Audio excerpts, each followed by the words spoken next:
Hola, buenos días a todos. Es un placer estar esta mañana de sábado aquí con todos vosotros. Soy Ana Cabello, gerente de la Fundación Rafael Pérez Estrada.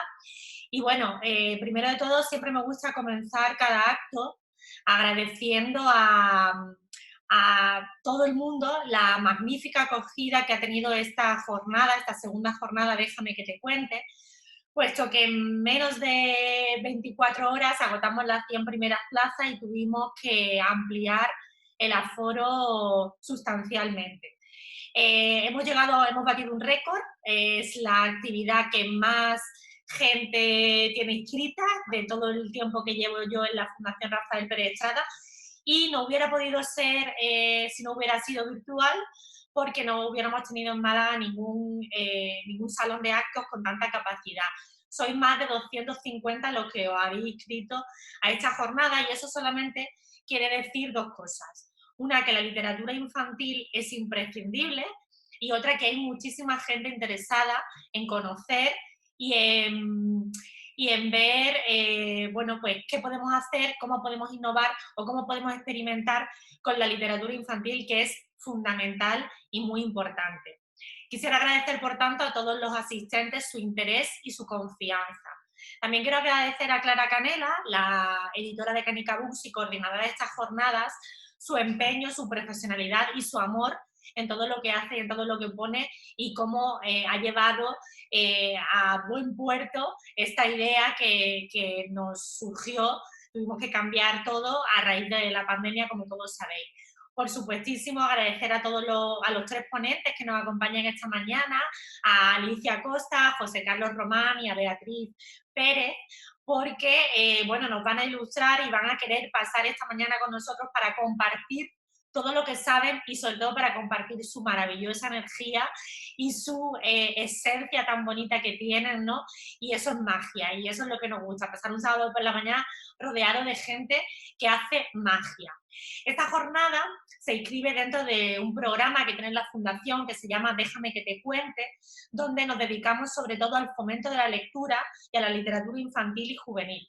Creemos que es fundamental el fomento de la lectura, porque los pequeños lectores de ahora van a ser los lectores del futuro. Y todos, absolutamente todos, creo que somos lectores asiduos, y así se lo queremos transmitir a la nueva generación, a nuestros hijos, a nuestros sobrinos, a nuestros nietos, a nuestros alumnos.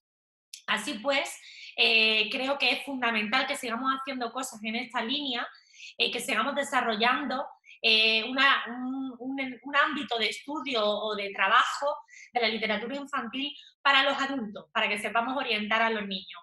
También tenemos otras muchas actividades para familias, y si queréis conocer todo lo que hacemos en la Fundación dentro de este ciclo Déjame que te cuente, podéis seguirnos en redes sociales y os iréis enterando de un montón de actividades que tenemos.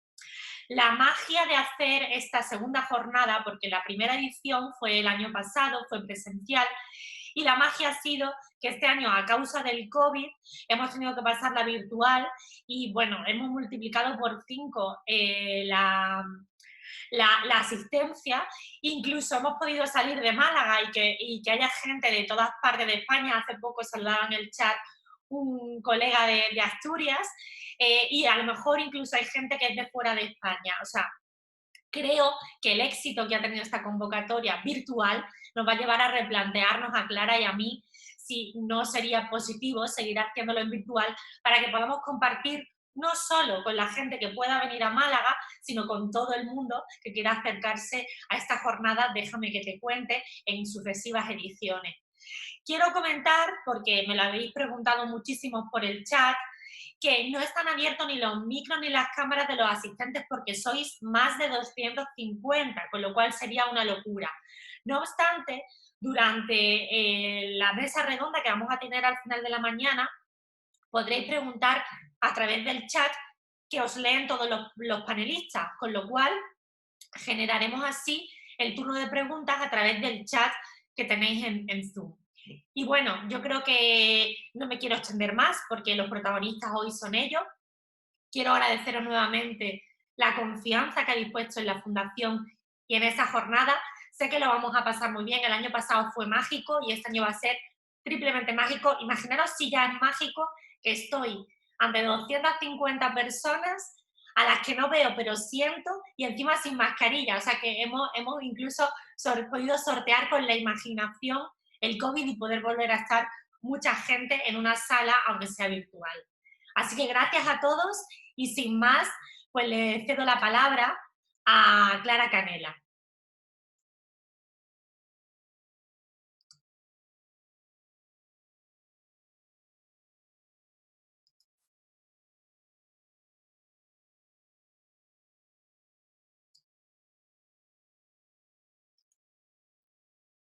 Buenos días.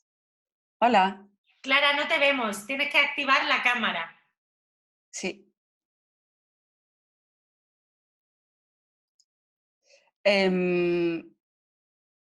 Necesito que me habilites, Ana, la cámara.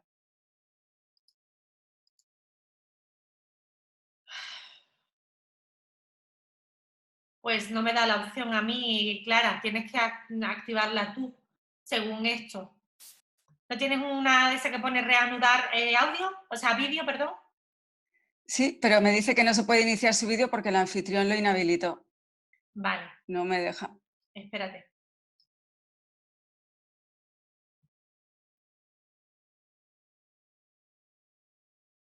Bueno, si quieres, mientras voy yo reactivándote o viendo cómo se reactiva tu vídeo.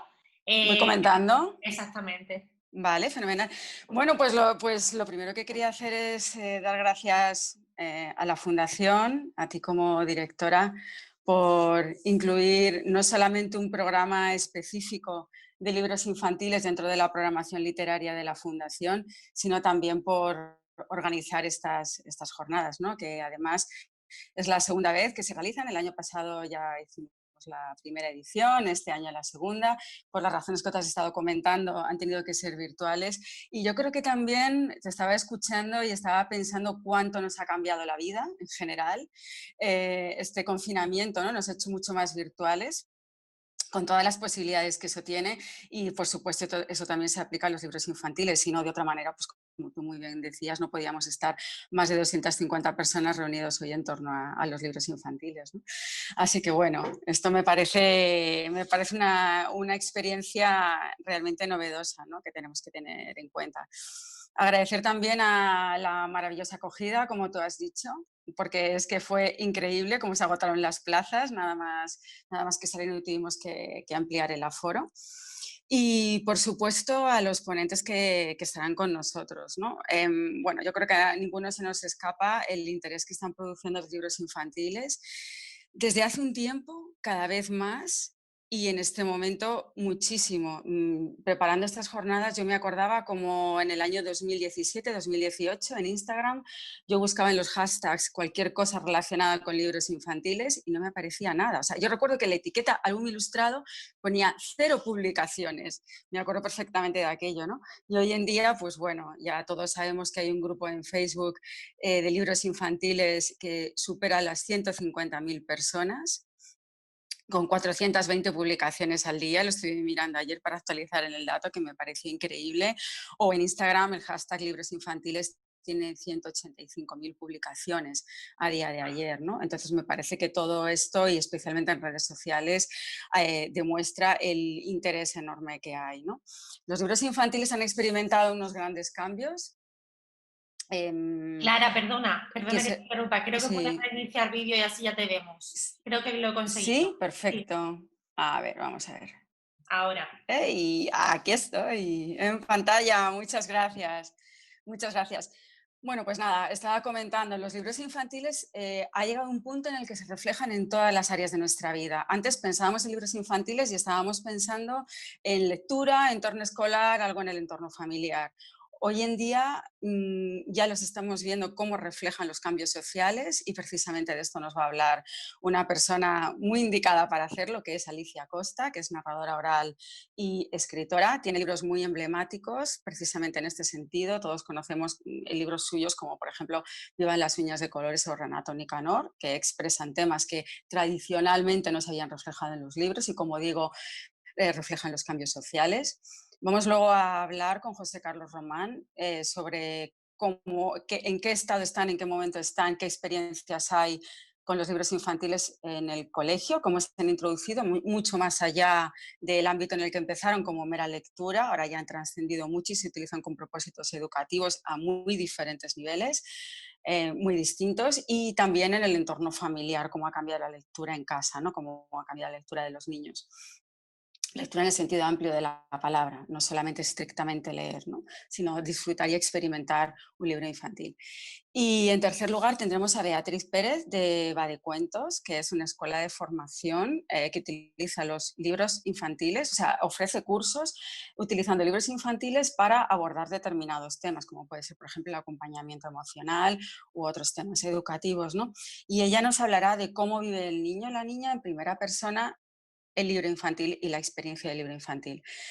Así que tendremos, bueno, ellos tendrán una intervención de aproximadamente 30 minutos cada uno y después a las 12 tendremos una mesa redonda. En la mesa redonda, cuando empiece, os comentaré cómo podemos hacer las preguntas. Han adelantado que se pueden hacer por chat, así que, bueno, seguiremos con esa línea.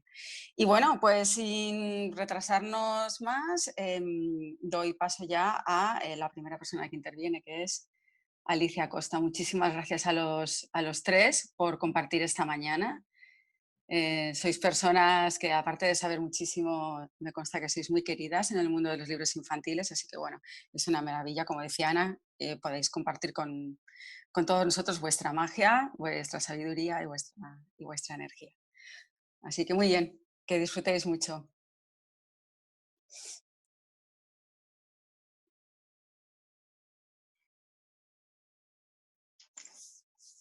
Bueno, pues ahora sí, creo que sí, estoy en pantalla.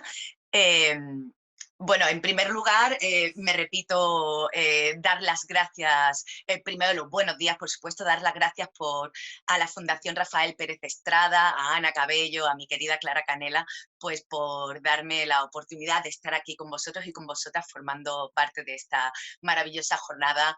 Déjame que te cuente, y encima pues pudiéndoos hablar de un tema tan maravilloso, para mí tan interesante, como son las nuevas experiencias y el papel de la literatura infantil en la transformación social. Pues ya ha dicho Clara, soy Alicia Costa, escritora y narradora profesional desde hace, creo que ya 24 años. Y bueno, yo, para comenzar a hablar de todo este tema, lo primero que quería era un poco contextualizar, ¿no? Quería hablaros un poco, hacer una pequeña cronología muy rapidita, porque si no, no acabamos nunca, de la literatura infantil y del álbum ilustrado. El primer libro ilustrado como tal que se conoce en la historia de la literatura, para que os hagáis una idea, surge en 1658, lo escribe Amos Comenius o John Comenius, se le conoce de varias formas. Es un libro para enseñar latín. De hecho, es un libro que se llama Orbis Pictus u Orbis Sensualium Pictus. Este hombre, que es profesor, es teólogo, es filósofo, es pedagogo, se da cuenta de que el aprendizaje infantil es mucho más rápido cuando se vincula a una imagen. De manera que él crea un libro de texto de latín para enseñar latín, en el que cada palabra está vinculada a una imagen, de modo que consigue prácticamente como una enciclopedia ilustrada, ¿no? ¿Cuál es la clave de este libro? ¿Cuál es la importancia de este libro? Este libro es punta de lanza, ya que a esas alturas no existen libros dirigidos hacia la infancia, es algo que no se concibe. De manera que este hombre no solo es el creador del primer libro ilustrado, sino que además es el creador del primer libro dirigido a la infancia.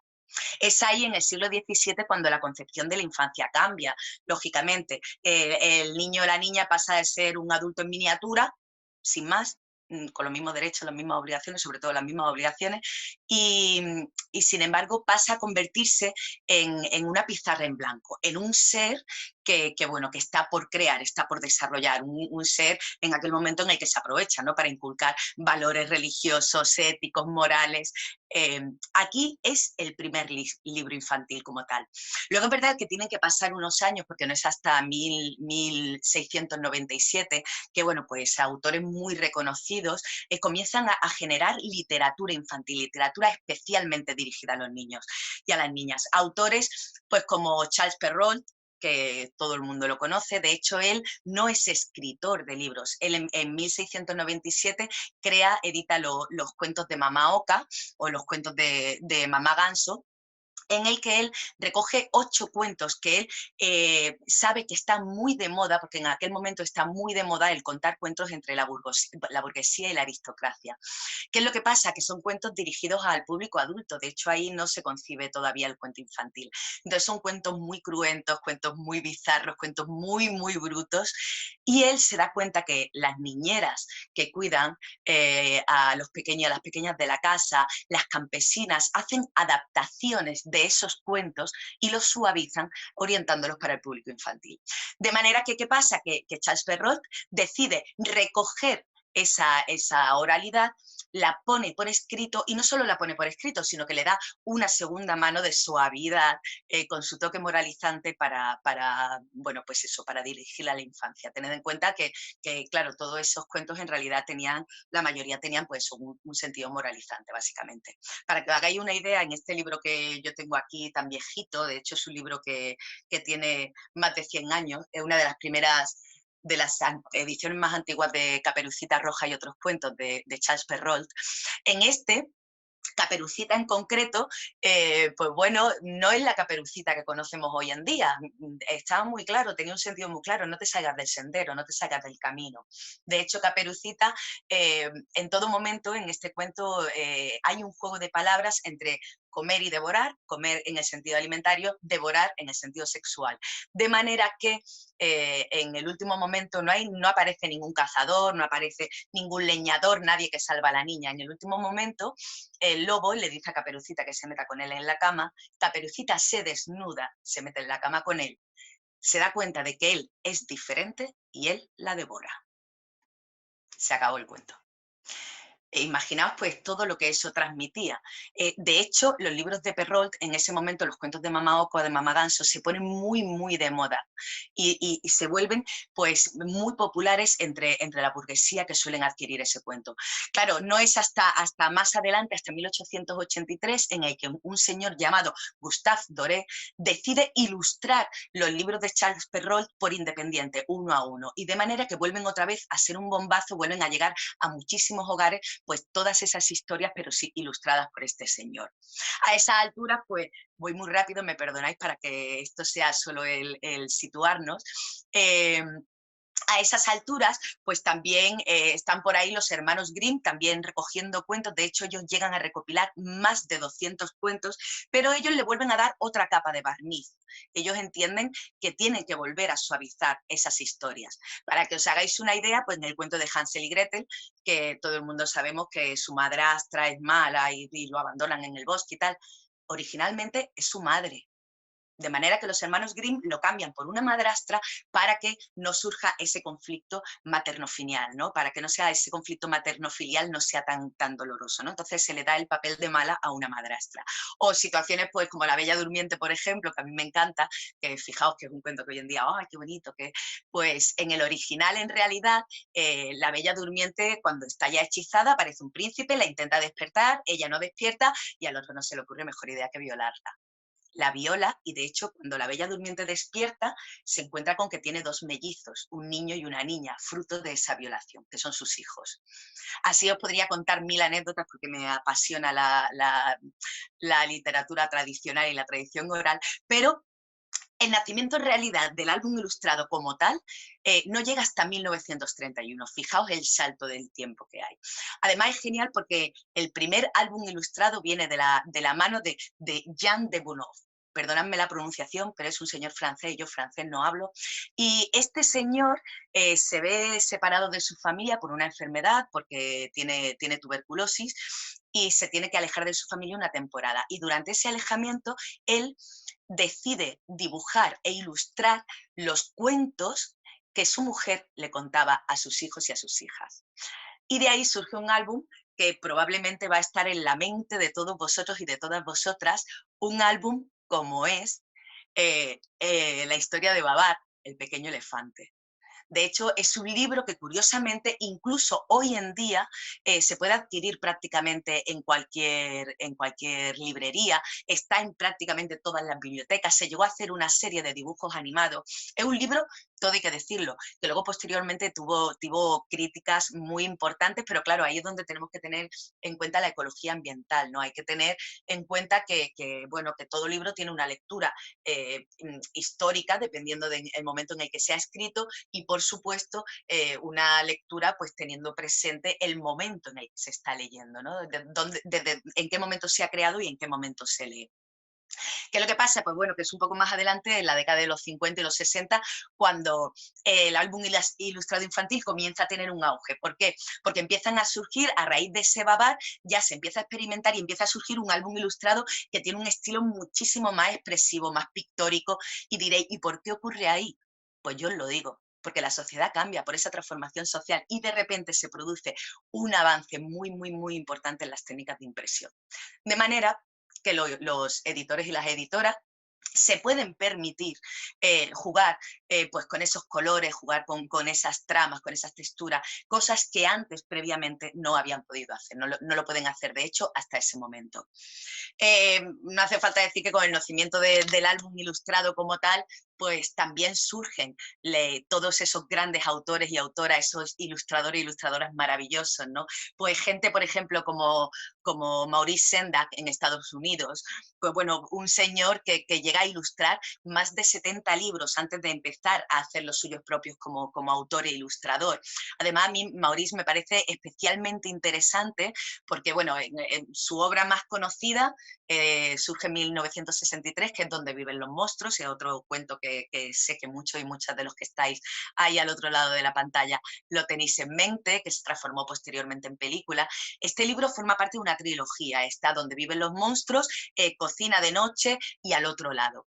Y es muy interesante porque Maurice llega a confesar que el libro del que se siente más orgulloso no es Donde viven los monstruos, es precisamente el tercero, Al otro lado, porque él dice que es ahí donde hace una proyección de todas sus obsesiones ante los temores infantiles. Maurice es de los primeros autores que comienza a profundizar en la psicología infantil. Empieza a hablar de niños y niñas rebeldes, niños y niñas que están en situaciones estresantes o de conflicto. Normalmente en casi todos sus libros la figura del padre y la madre no están ausentes, el temor a la pérdida. Él comienza a investigar todos esos temas y no es hasta mucho más adelante, hasta 2008, en que en una entrevista con el New York Times, él llega pues a hablar de toda esa creación de personaje que además él dice que tiene mucho que ver con su vida personal, ya que tiene una vida personal complicada, ¿no? Y confiesa por primera vez, cuenta con naturalidad por primera vez que él es homosexual y que durante más de 50 años vivió con su compañero, otro psicólogo, un psicoanalista estadounidense. De hecho, vive con él hasta que él fallece. Entonces él cuenta que, fijaos, que él ni siquiera llegó jamás a contarle a su padre y a su madre esa homosexualidad, ¿no? Esa tendencia, esa orientación sexual que él tenía. De manera que todo esto a él le generaba mucha angustia, le generaba una situación muy compleja. Y no solo eso, sino que él era un autor que estaba absolutamente a favor de que a los niños y a las niñas no se le endulzasen las cosas. Él sostenía la teoría que a cualquier niño, a cualquier niña se le podía contar cualquier cosa siempre y cuando fuese verdad. Eso sí, para él era muy importante.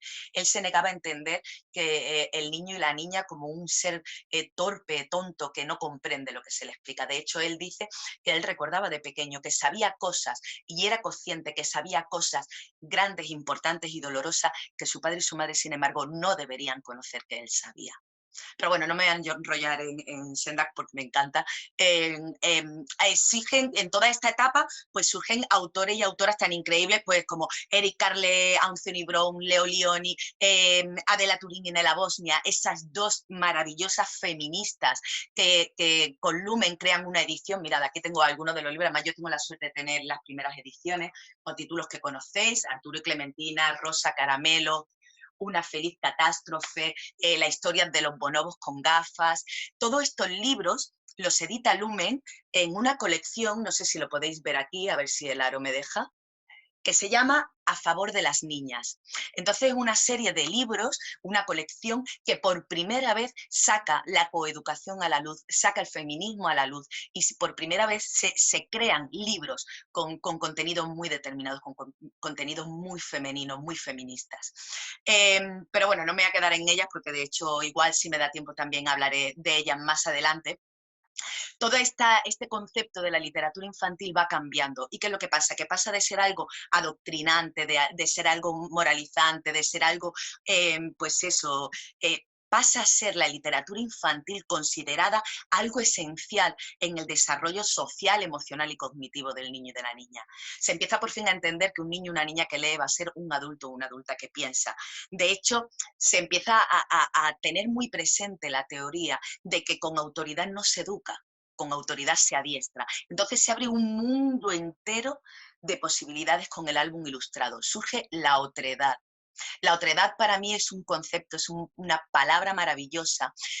La otredad es cuando le damos al niño o a la niña, le damos la oportunidad, o al adulto o a la adulta, a la persona que tiene un libro ilustrado o un álbum ilustrado entre las manos, le damos la oportunidad de meterse en la piel del otro, a través de un libro, a través de una historia. Le damos la oportunidad de que se meta en la piel del otro en algo que para él o para ella no está visible, no está presente ni en su entorno familiar, ni en su entorno social, ni en su entorno escolar.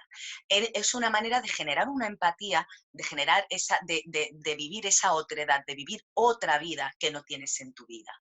Esa otredad es muy, muy, muy importante porque es esencial para el desarrollo de la personalidad del niño, de la niña, de la identidad, incluso pues el generar autoconfianza, puesto que su cosmovisión, su visión del mundo, el mapa que genera ante el que él o ella va a mirar, en psicología se dice que todos y todas tenemos un mapa y ese mapa es a través del cual miramos el mundo, ¿no?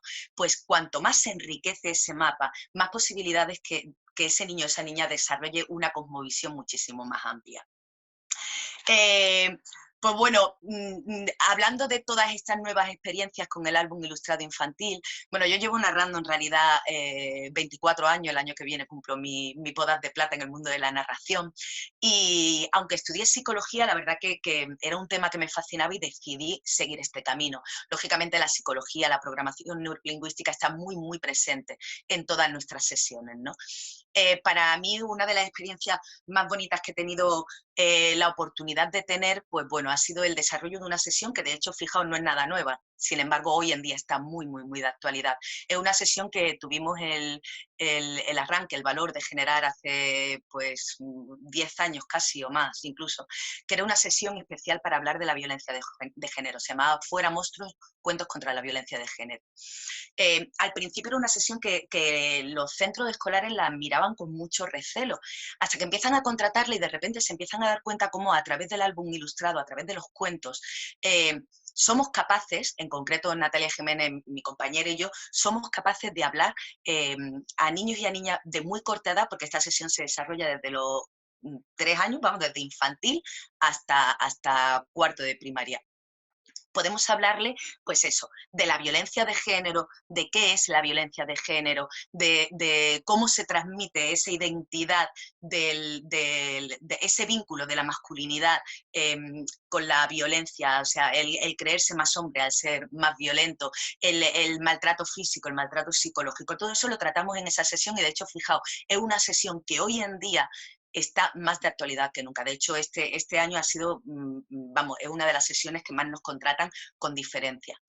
El álbum ilustrado ayuda en toda esa transformación social. Fijaos, nosotros hemos tenido la posibilidad, hemos tenido la gran oportunidad de trabajar aquí en un pueblo de Málaga, en Nerja, en el que nos contrataban para ir al menos 2 veces al año. Íbamos durante en los alrededores del 8 de marzo, del Día de la Mujer, y por otro lado también alrededor del 25 de noviembre, que es el Día Internacional contra la Violencia de Género. ¿Qué es lo que pasaba? Pues que la primera vez que fuimos hacia allá nos encontramos con niños y con niñas con gente que se escandalizaba. Es más, yo llegué incluso a escuchar, una profesora incluso me llegó a decir que ella no pensaba celebrar el Día de la Mujer hasta que no se celebrase el Día del Hombre. Fijaos qué asunto más doloroso. Tuvimos la gran suerte de vivir una experiencia maravillosa. A mí en todo este tipo de sesiones me encanta, porque creo que el álbum ilustrado nos regala dos situaciones fantásticas. Una es la de sensibilización y la otra es la sensibilización. La de sensibilización, en realidad, lo voy a explicar muy rápido, es un concepto que surge en medicina, es el que se usa con las vacunas. Es cuando tú eres alérgico o alérgica a algo, con la vacuna, con la alergia me refiero. A ti te enfrentan, ¿no? te inyectan esa sustancia que te genera esa alergia, tu cuerpo reacciona, luego se te inyecta otra vez más, tu cuerpo reacciona un poquito menos y un poquito menos y un poquito menos y un poquito menos hasta que no reacciona. ¿Qué es la desensibilización en psicología, la desensibilización emocional? Nosotras ya, de hecho, cuando yo estudiaba psicología, que ya hace unos cuantos años, fijaos, era cuando surgió todo el boom de la PSP, de la PlayStation, de todo esto, y empezaron a haber una serie de estudios que demostraban que los chicos y las chicas, sobre todo chicos, que jugaban a juegos muy realistas, en los que iban con un arma matando a gente, en la que la sangre brotaba, en que veían cómo la persona a la que mataban caía y se desplomaba, veían casi ese proceso de muerte, luego a la hora de enfrentarlos a una simulación de una situación de violencia real, se desensibilizaban. Se habían enfrentado tantas veces a ese momento de muerte, de sangre, de violencia, que cuando llegaba su momento de enfrentarse con una situación así, pues no tenían la misma reacción, no se abrumaban, no se asustaban, no sentían horror. Los niños y las niñas que no habían tenido ese contacto con los juegos, pues no le pasaba. ¿Qué os quiero decir con esto? Pues que los álbumes ilustrados, la literatura infantil, los libros infantiles nos hacen ese gran regalo. A través de los libros infantiles podemos ayudar en una desensibilización ante ciertos temas que en principio han sido temas tabúes, como la violencia de género, como la identidad de género, la orientación sexual, temas que de repente dejan de ser algo que te sorprende para convertirse en algo natural, para que se normalice, para que se le dé visibilidad, para que forme parte de nuestras vidas. No solo eso, pues también está, como os decía, la sensibilización. Los cuentos nos ofrecen la oportunidad de sensibilizar. Nosotras en esta campaña en concreto pues teníamos la oportunidad de sensibilizar a niños y a niñas pues ante la violencia de género, ante que eso no estaba bien el obligar a alguien. Nosotras, parte de la definición que hacemos de violencia de género es cuando se le obliga a alguien a hacer algo que no quiere hacer y tiene derecho a no hacer, o se le impide a alguien hacer algo que quiere hacer y que tiene derecho a hacer, ¿no? De manera que lográbamos esa sensibilización, lo cual para nosotras fue un regalo. Esa experiencia en Nerja fue una experiencia maravillosa, porque fuimos viendo cómo a cada paso que dábamos, cada vez que acudíamos, los niños y las niñas se iban desensibilizando ante ciertos temas y lo iban asumiendo con normalidad, y se sensibilizaban ante otro, de manera que se prestaban más a toda la sesión. ¿Qué es lo que ocurre? Pues que esto es lo mismo que nos pasa en nuestra vida, en nuestra vida real, en nuestra vida cotidiana. Por eso el álbum ilustrado realmente forma parte de toda esta transformación diaria y cotidiana que tenemos. No solo eso, pues bueno, también he tenido la gran suerte de vivir experiencias tan maravillosas, pues como el poder llevar un proyecto de animación a la lectura aquí en la biblioteca de Palma Palmilla, de mi barrio. Yo vivo en Palma Palmilla, en un barrio de Málaga, un barrio marginado, uno de los barrios supuestamente terroríficos, en el que hay una población pues inmigrante muy alta, una población gitana muy alta, hay un montón de familias con situaciones muy complejas, hay niños y niñas en situaciones muy complejas, pues bueno, con papá en la cárcel, papá y mamá en la cárcel, niños y niñas que viven con los abuelos y las abuelas, abuelos y abuelas que ya están saturados, que ya no pueden más, hermanos que están divididos y repartidos en diferentes casas. Entonces nosotras teníamos la oportunidad de a todos esos niños y esas niñas que tenían una cosmovisión, una visión del mundo muy limitada, porque es que su vida, o sea, se ceñía prácticamente a su barrio. Tengo que aclarar además que este barrio está perfectamente preparado para que no salgamos de él. Aquí tenemos centro de salud, tenemos no sé cuántos colegios, tenemos supermercados, tenemos de todo, no necesitamos salir del barrio para existir. ¿Vale? Esta es la marginalidad de la marginalidad. Entonces, ¿qué es lo que pasa? Que esos niños y esas niñas en muchas ocasiones no tienen la oportunidad de ampliar su visión del mundo. Y a través de las historias, a través de los cuentos, teníamos esa posibilidad, ofrecerle esa otredad para que ellos y ellas pudiesen vivir experiencias que jamás iban a vivir en su vida cotidiana, pudiesen viajar a sitios que jamás iban a recorrer, probablemente, por desgracia, ¿no? Entonces era una experiencia maravillosa porque además tuvimos la gran suerte de poder hacer, pues, pudimos hacer formar parte de la educación transversal, pudimos comunicarnos con los colegios para que ellos y ellas nos comunicaban, los centros nos iban comunicando pues, cuando había una situación importante pues, de violencia o de algún tipo de agresión relacionado con el género y tal, entonces nos los pasaban para que nosotras pudiésemos jugar con esos temas y ofrecerle todo eso a los chicos y a las chicas de mi barrio, ¿no? Lo cual ya os digo, ha sido un placer. Otra de las nuevas experiencias, pues, es esta que hemos tenido tan cercana.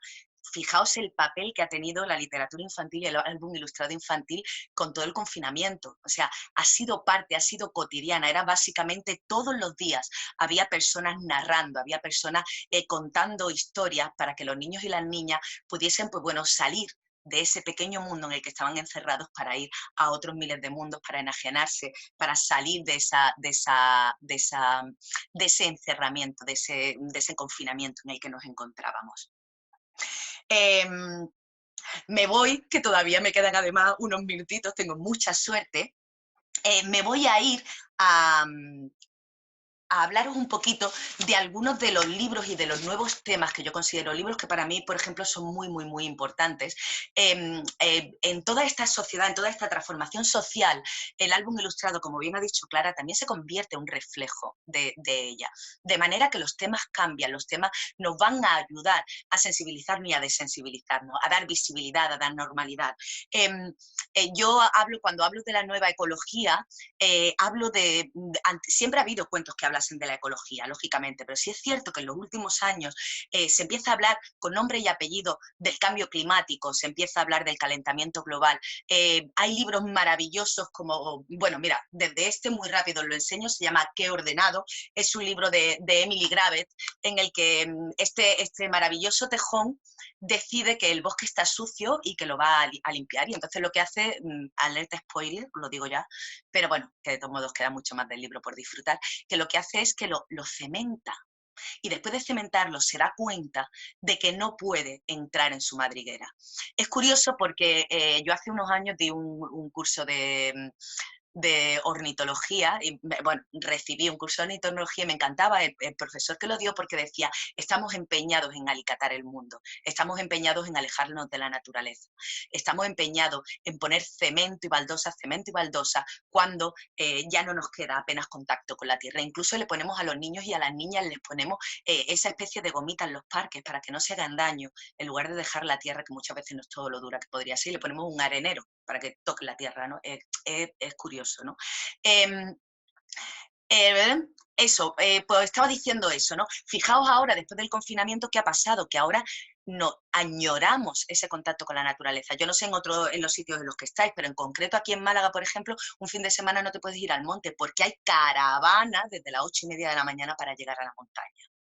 Libros como uno que me fascina, que se llama Cuando el hielo se derrite, de Rosie Eve, está editado por Zaori Books, que es la historia de una mamá osa polar y un pequeño oso polar que se separan a consecuencia del deshielo, el trozo de hielo en el que está se rompen. De manera que el osito polar se pierde y luego regresa para contarle a su madre todo lo que aprendió acerca del deshielo, acerca de toda esta situación del cambio climático. Esa es la nueva ecología. Se empiezan a tratar temas como el problema tan grave que hay de los plásticos en los océanos. De hecho, el año pasado surgió un libro maravilloso que se llama Alguien se ha tragado a Lola, de Sarah Roberts y Hannah Peck. Y este libro, Lola es una bolsa que se la traga una tortuga.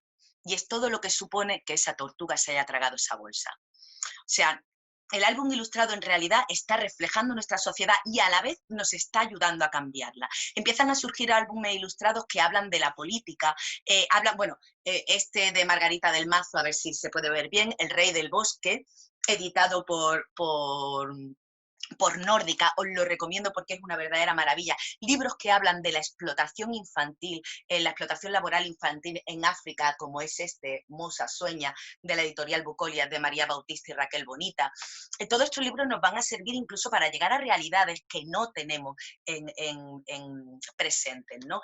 Por supuesto, la revolución de las revoluciones, para mi gusto, ha estado en el tema de la identidad de género y de la orientación sexual, porque eran temas que eran absolutamente prohibidos, que eran absolutamente tabúes, y por suerte ahora en este momento hay editoriales valientes y maravillosas que se están atreviendo a sacarla a la luz, que se están atreviendo a nombrarlo. Libros, por ejemplo, como este que se llama Ahora me llamo Luisa, de Jessica Walton y Dougal McPherson. Este de aquí, maravilloso, una joya donde las haya, Sirenas, de la editorial Coquinos, escrito por Jessica Love. A mí este libro además me maravilla, me encanta, me fascina, entre otras cosas porque, fijaos, en España se llama Sirenas, a ver si podéis ver el título, pero el título original que Jessica Love le da a este libro es Julián es una sirena. Aquí en España no nos atrevemos todavía a decirlo tan abiertamente, pero ella sí escribe un libro en el que dice Julián es una sirena. Aquí se traduce por sirena, pero igualmente es un libro fascinante y una verdadera joya. El libro, pues bueno, Princesa Kevin, bueno, Uñas de colores, que ya lo conocéis mucho y muchas. Para mí este tipo de libros me gustan especialmente porque son libros que no adoctrinan, que simplemente hablan de la libertad, de que no hay cosas de chicos y de chicas, hay cosas las cosas son de quien le gusta, ¿no? Entonces me parecen libros que ayudan a la normalización desde otro punto, desde el punto de la libertad. No es ni soy esto, ni soy lo otro, ni me siento tal, ni me siento cual. Respecto a la orientación sexual, pues bueno, ahí están editoriales rompedoras. Yo me siento muy orgullosa porque una de mis editoriales de cabecera, Nube8, para mí fue una de las editoriales pues pioneras en ello. En el año 2012 sacan este libro que se llama La princesa Lee. La princesa Lee está escrito por Luis Amavisca y está ilustrado por Elena Rendeiro. Es un libro que habla de una princesa que se enamora de otra chica. Es de los primeros libros que empiezan a hablar de chicas que se enamoran entre sí, o este de aquí que se llama Mi papá es un payaso, de José Carlos Andrés y Natalia Hernández, que además este sí es de los que yo digo que me gustan especialmente. Son de estos que hablamos de normalidades, hablamos de un niño que cuenta la historia que tiene un papá y una mamá, un papá y otro papá, un papá que es médico y un papá que es payaso. No tenemos por qué explicar, oye, mira, no, se da por sentado, pues es una pareja homoparental. Libros que hablan de la diversidad familiar, porque cada vez es más importante que los peques y las peques tengan en sus manos libros en los que se muestren familias diversas, familias diferentes, familias que no necesariamente tienen que coincidir en la tuya. Volver a ese concepto de nuevo, la otredad. Libros como Federico y sus familias, un libro, fijaos, de cartón para bebés, un libro muy, muy, muy sencillito, sin apenas texto, en el que este gato va recorriendo diferentes casas con diferentes modelos de familia. Bueno, tengo muchos más, podría seguir, pero no quiero tampoco ni acabar corriendo ni meterme en el tiempo del resto de los compañeros y las compañeras. Eso sí, me gustaría decir y dejar claro, yo hice un máster en programación neurolingüística, una línea de la psicología pues, bastante innovadora y bastante revolucionaria en su momento. En la programación neurolingüística se dice que lo que no se pronuncia no existe. Y que por suerte tenemos esta maravillosa literatura infantil, especialmente el álbum ilustrado, que se está encargando de visibilizar, de normalizar muchísimos temas que estaban escondidos, que estaban ocultos, temas que eran temas tabúes hasta hace 2 días. Y eso no lo podemos olvidar. Eran temas tabúes, aunque ahora tengamos muchísimas opciones, hace 2 días no se podían nombrar. Esta literatura infantil, este álbum ilustrado infantil, este libro infantil, está transformando la sociedad paso a paso, gota a gota. No solo la está transformando, sino que está además encargándose de reflejar como un espejo toda esa transformación social que se vive día a día. Así que desde aquí simplemente decir larga vida a la literatura infantil, larga vida al álbum. Espero no haberos dado mucho la lata, espero que al menos hayáis pasado por lo menos un ratito agradable y muchísimas, muchísimas gracias por estar ahí, por vuestra paciencia.